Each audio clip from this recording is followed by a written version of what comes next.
गुरुर्ब्रह्मा गुरुर्विष्णु गुरुर्देवो महेश्वरः गुरु साक्षात् परब्रह्म तस्मै श्री गुरुवे नमः।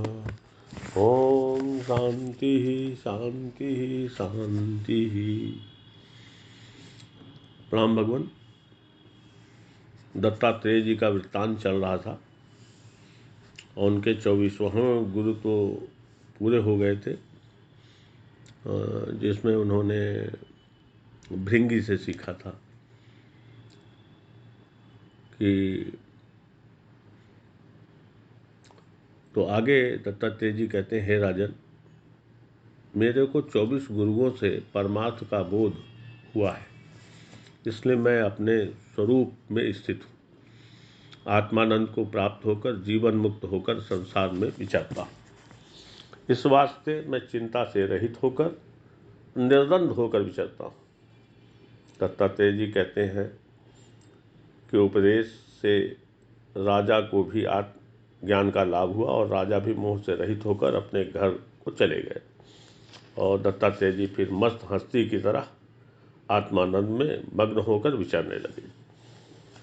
8 महीना तो दत्तात्रेय जी एक स्थान में निरंतर नहीं रहते थे, किंतु जहाँ तहाँ राग से रहित होकर विचरते ही रहते थे और वर्षा ऋतु के चतुर्मास में निरंतर एक स्थान में रह जाते थे। सो चतुर्मास में जिन जिन स्थानों में उन्होंने निवास किया वह स्थान आज तक उन्हीं के नाम से प्रसिद्ध है और तीर्थ रूप करके पूजे भी जाते हैं,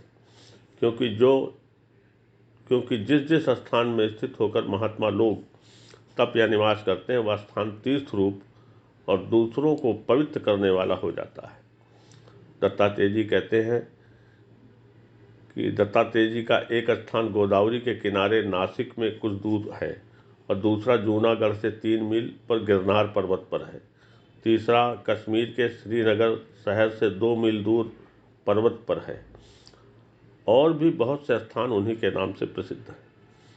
श्री स्वामी दत्तात्रेय जी के जीवन चरित्र से यह बात सिद्ध होती है कि जितना गुण जिससे जिसको मिल जाए वह उतने गुण का उसको गुरु मान लेवे और वह गुण चाहे व्यवहार को सुधारने वाला हो चाहे परमार्थ को सुधारने वाला हो, और गुण का लेना सबसे उचित है। दोषों को छोड़ देना चाहिए।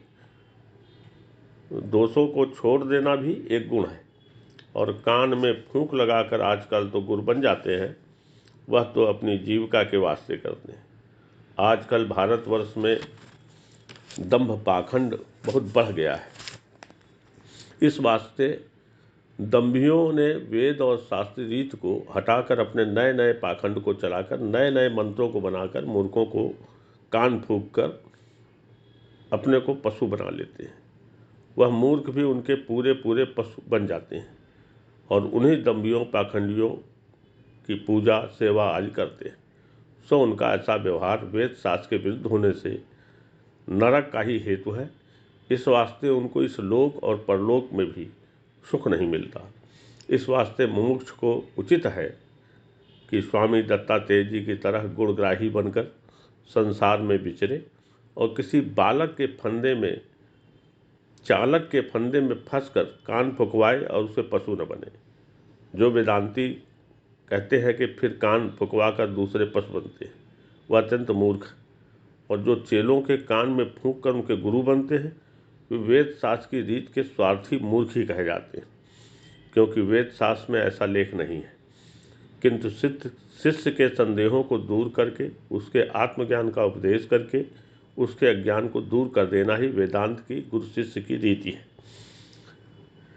देखो, राम जी वशिष्ठ जी के कान में फुकवा कर कोई मंत्र नहीं सुना था, किंतु हजारों प्रश्न किए थे और उनके उत्तरों को देकर जब वशिष्ठ जी ने उनके अज्ञान को दूर किया था तब राम जी ने वशिष्ठ को गुरु माना था। इसी तरह अर्जुन ने भी श्री कृष्ण जी से उनके अनेक प्रश्न किए जिनकी गीता बनी, और जब अर्जुन सब संदेह दूर हो गए तब भगवान गुरु माना तथा कान नहीं फुकवाए थे।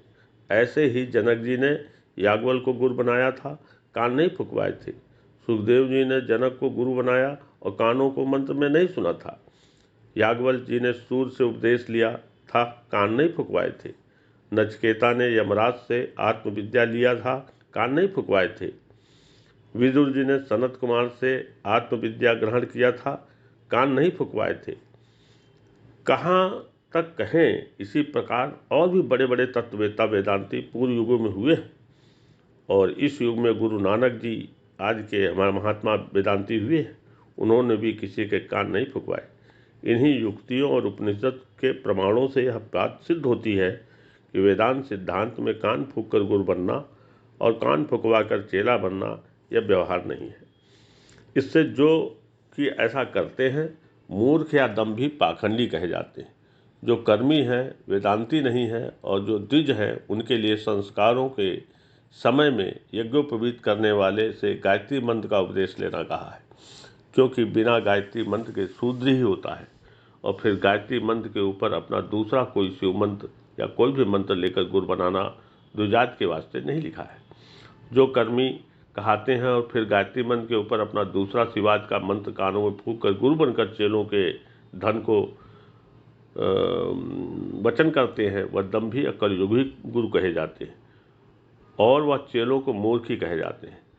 बस पूर्वोक्त युक्तियों से वार्ता सिद्ध होती है कि आजकल के कलयुगी मनुष्य वेद और शास्त्र के विरुद्ध व्यवहार का प्रचार करके लोगों के अपने धर्म का नाश कर रहे हैं। इस वास्ते मुमुक्ष पुरुषों को उचित है कि श्री स्वामी दत्तात्रेय जी की तरह गुणग्राही बने और कलयुगी गुरुओं के फंदे में न फंसकर हर एक महात्मा के सत्संग के गुणों को ग्रहण करके संसार में राजा जनक की तरह या श्री स्वामी दत्तात्रेय जी की तरह होकर विचरे। श्री स्वामी दत्तात्रेय जी के जीवन वृत्तांत तो संक्षेप में वर्णन कर दिया गया है। अब उनकी बनाई हुई अद्भुत गीता है जिसमें उन्होंने अपने अनुभव का निरूपण किया है। इसकी भी भाषा टीका प्रारंभ करेंगे जिसको पढ़कर सब लोग लाभ उठाएंगे। इस टीका के प्रथम ऊपर मूल, फिर नीचे परिच्छेद, उसके नीचे पदार्थ और पद का अर्थ, फिर नीचे भावार्थ लिखा है।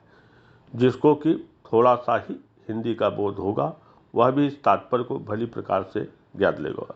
इस प्रकार से इति श्री स्वामी दत्तात्रेय जी का वृत्तांत। ओम शांति शांति शांति। अगला सत्संग अवधूत गीता से प्रारंभ होगा। प्रणाम भगवत।